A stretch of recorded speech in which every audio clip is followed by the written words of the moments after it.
क्या? Boss is always right. क्या बोलते हैं? बॉस बोलिए, आप लोग भी बोलिए। Boss is always right. Always right. Boss मतलब यहाँ पे आपका कोई बॉस नहीं, अपलाइन आपका ऑलवेज राइट है। रूल नंबर 2 वो बोलते हैं if you think your boss is wrong see rule number 1। Rule number 1 क्या है? Boss is always right. अगर आपको लगता है कि आपका अपलाइन गलत है तो रूल नंबर 1 देखिए, अपलाइन कभी भी गलत नहीं हो सकता। समझ में आ रहा? यस। भारत के 90% कर्मचारियों को यह भ्रम है कि हम अपने बॉस से ज्यादा जानते हैं। 90 नहीं, 99% लोगों को यह भ्रम है कि अरे उसको कुछ आता है, उससे ज्यादा तो हम ही जानते हैं, उसके जगह पे तो हमको रहना चाहिए। जबकि अगर काबिलियत होती तो आप जरूर उसकी जगह पे होते। यस ना? यस। फ्री में कहीं कुछ नहीं मिलता, कहीं ना कहीं कुछ ना कुछ आपसे ज्यादा वो जानता है या उसके पास कुछ ज्यादा है, तभी उसके पास हो गया है। समझ में आ रहा? यस। पहला रूल नंबर क्या था? Boss is always right. दूसरा रूल नंबर 2 क्या बोल रहा है? If you think your boss is wrong, मतलब अगर आपको लगता है कि आपका बॉस गलत है तो see rule number 1, boss is always right. Yes. तीसरा रूल, कोई भी काम या बात करने से पहले सोचे, कोई भी काम या बात करने से पहले सोचे क्या इससे मेरा बिजनेस बढ़ेगा? अगर जवाब आता है तो करिए, और जब अगर जवाब आता है हाँ तो करिए, अगर ना आता है तो मत करिए। कोई भी बात या काम करने से पहले सोचिए क्या इससे मेरा बिजनेस बढ़ेगा? हम लोग यहाँ पे क्यों हैं? बिजनेस बढ़ाने के लिए। यस। तो वही बात करेंगे या वही काम करेंगे जिससे बिजनेस बढ़ेगा। जिससे घटेगा उसको छोड़ेगा। नहीं। घटाने के लिए कि बढ़ाने के लिए? बढ़ाने के लिए। कालिदास तो नहीं है ना हम लोग जिस डाली पे उसी डाली पे काटेंगे। समझ में आ रहा? तो तीसरा रूल क्या बोल रहा है? कोई भी बात या काम करने से पहले सोचिए कि क्या इससे मेरा बिजनेस बढ़ेगा? अगर जवाब आता है हाँ तो करिए, और अगर जवाब आता है ना तो मत करिए। रूल नंबर 4, हमेशा ये सोचिए कोई भी डिसीजन लेने से पहले, कोई भी एक्शन लेने से पहले, कोई भी रिएक्शन करने से पहले सोचिए कि मेरी जगह धीरूभाई अंबानी होते तो क्या ऐसा ही करते? ये समझ में आया?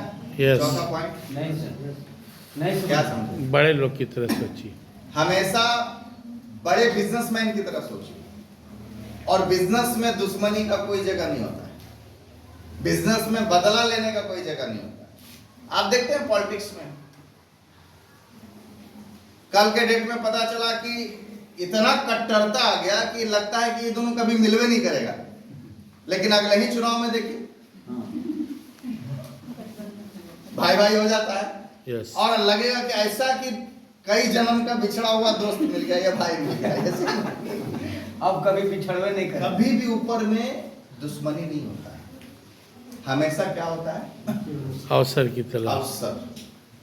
समझिए इन चीजों को। बिजनेस में कभी भी दुश्मनी का कोई जगह नहीं होता, कहीं पे भी। हम क्या करते हैं? रिएक्शन। हम आए हैं बिजनेस करने के लिए, हम आए हैं कॉर्पोरेट का मालिक बनने के लिए, लेकिन रिएक्शन हमारा एकदम रोड वाले लोगों की तरह है। हम तुरंत गुस्सा हो जाते हैं, हम तुरंत ठंडा हो जाते हैं, हम तुरंत, ये सब चीजों पे आपके भाव, ये सब चीजों पे आपको क्या करना पड़ेगा? बैलेंस बनाना पड़ेगा, कंट्रोल करना पड़ेगा अपने आप को। समझ में आ रहा है? यस। हमसे एक डिस्ट्रीब्यूटर ने रात के 10:30 बजे फोन किया, बोला कि सर एक बात पूछे, बुरा तो नहीं मानिएगा।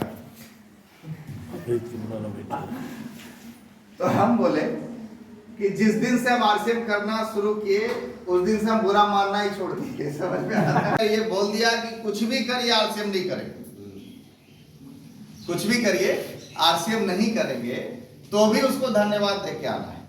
बोला ठीक है सर, कोई दिक्कत नहीं, हम भले आप आरसीएम मत करिए, रिश्ता तो बना रहेगा ना हम लोग का, बस काम खत्म, चल देंगे।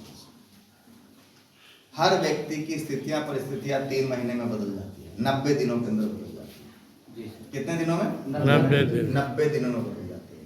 ये डाटा है जो मैं आपको बता रहा हूँ, और एक बहुत बड़ी चीज मैं आपको बता रहा हूँ। इसमें शोध किया हुआ है।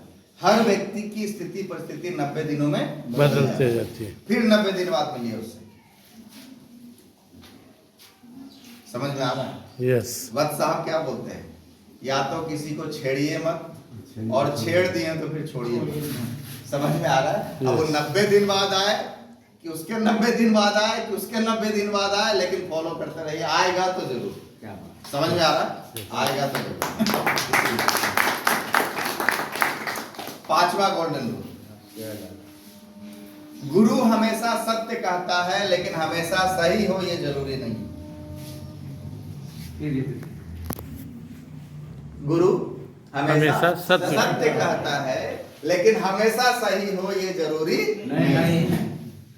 अब उसको आप अपने सिचुएशन के हिसाब से उसको चेक कीजिए, सेट कीजिए। बहादुर जी को सही सर हम गुरु मानते हैं। समझिए, ये समझ में आया बातें? गुरु हमेशा जरूरी नहीं है, इसका मतलब समझ में आया? ये बहुत बड़ी चीज है। क्या है इसका मतलब?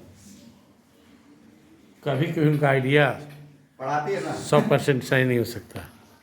नहीं, गुरु तो हमेशा सत्य कहता है, गलत करता है। लेकिन अकॉर्डिंग टू सिचुएशन हर चीज बदल जाता है। हाँ जैसे जी।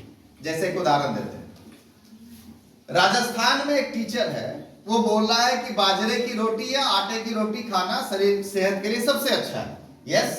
अब आपने राजस्थान में क्या पढ़ा कि रोटी खाना स्वास्थ्य के लिए अच्छा है, ठीक है।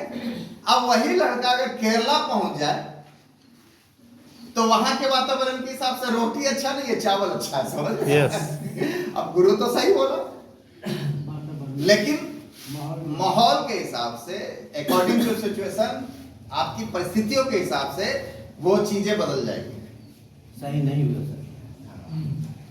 नहीं, वो फिर सर्टिफिकेट बैठ सकती है। सिचुएशन पड़ेगा। जी। क्या वो आपके सिचुएशन के हिसाब से बैठ रहा है? No. ठीक है, वो चेक करना पड़ेगा। ठीक है। अब कहीं पे ये हो सकता है कि कहीं पे न्यूट्री चार्ज पे ही ज्यादा काम हो सकता है तो न्यूट्री चार्ज पे ही बात करेंगे, कहीं पे गामा पे ही ज्यादा काम हो सकता है तो गामा पे ही बात करेंगे, कहीं पे कीसोल पे ही ज्यादा बात हो सकता है तो कीसोल पे ही बात करेंगे, कहीं पे विजन पे ही ज्यादा बात हो सकता है तो विजन पे बात करेंगे। तो गुरु जो होता है ना, वो हमेशा सत्य बोलता है, लेकिन अकॉर्डिंग टू सिचुएशन हर जगह वो चीज बदलते रहता है। क्लियर है? Yes. कोई कंफ्यूजन इसमें? नो। ओके, तो आइए हम लोग